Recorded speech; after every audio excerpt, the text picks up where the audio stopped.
what I wanted to say is that there's a misinterpretation అనుకోండి, misinformation అనుకోండి, false information అనుకోండి, ఏమనుకోండి. It is no road show, it is no procession. Just థియేటర్కి వెళ్తుంటే జనాలు ఎక్కువ బయటకు వస్తే జస్ట్ అలా వేవ్ చేసి మళ్ళీ లోపలికి వెళ్ళిపోయి మళ్ళీ థియేటర్ లోపలికి వెళ్ళిపోయాం. అండ్ థియేటర్ లోపల మీ సినిమా చూసిన కొంచెం సేపటికి సార్ నా వర్క్ అసలు ఏ పోలీసు కానీ ఎవ్వరూ నాకు వర్క్ అసలు నన్ను కలవలేదు, నాతో ఏం చెప్పలేదు. నాకు చెప్పిందల్లా అది పైగా మా మేనేజ్మెంట్ సైడ్ నుంచి వాళ్ళు మా వాళ్ళు వచ్చి చెప్పింది ఏంటంటే, సార్ బయట ఓవర్ క్రౌడ్ అవుతుంది, మీరు దయచేసి వెళ్ళిపోండి అని చెప్పారు. వాళ్ళ పోలీసు వాళ్ళందరూ బయట చాలా మందికి ప్రాబ్లం అవుతుంది సార్, ఓవర్ క్రౌడ్ అవుతుంది, మీరు వెళ్ళిపోండి అంటే నేను వెళ్ళిపోయా. సినిమా స్టార్ట్ అయిన కొంచెంసేపు నేను వెళ్ళిపోయా.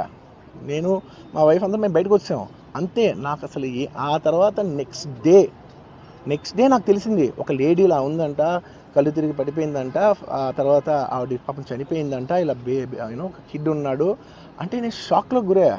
అంటే నాకు తెలీదు అసలు, నెక్స్ట్ డే వరకు నాకు అసలు తెలీదు. I had no idea. ఎందుకంటే నేను నా పిల్లోనే పక్కన పెట్టుకున్నా, నా వైఫ్, నా కొడుకు, నా కూతురు థియేటర్లోనే ఉన్నారు. నాకు తెలీదు. నిజంగా అలా జరుగుండి ఉంటే, నాకు తెలిసి ఉంటే నేను వాళ్ళు తీసుకుని వెళ్ళిపోతాను కదా, మినిమం కదా, ఎవరైనా వాళ్ళ పిల్లలు వాళ్ళు తీసుకుని వెళ్ళిపోతారు కదా. నాకు తెలియని కూడా తెలియదు. సరే పిల్లలు వాళ్ళు చూసుకుంటారు, మనం వెళ్ళిపోతే క్రౌడ్ క్లియర్ అయిపోతే, ప్రాబ్లమ్ సాల్వ్ అయిపోతే నేను వదిలేసి వెళ్ళిపోయా. అలాంటిది నాకు తెలిసి కూడా నేను సినిమా చూస్తూ ఉన్నాను, ఇలాంటి ఫాల్స్ అలిగేషన్స్ వస్తే చాలా బాధ వేస్తుంది. పిల్లలు ఉన్నారు సార్, పిల్లలు వదిలేసి వెళ్ళిపోతాను నేను. నా పిల్లలు అంటే ఎంత ఇష్టం తెలుసు, ఎవరైనా ఉంటారు కదా, తీసుకుని వెళ్ళిపోతారు కదా. అలాంటి నాకు క్లూ కూడా లేదు. నేను ఇంటికి వెళ్ళిపోయిన తర్వాత నేను వెళ్ళిపోయిన నెక్స్ట్ డే నాకు మార్నింగ్ తెలిసింది చనిపోయారంటే షాక్ అయ్యాను నేను. What I wanted to say is that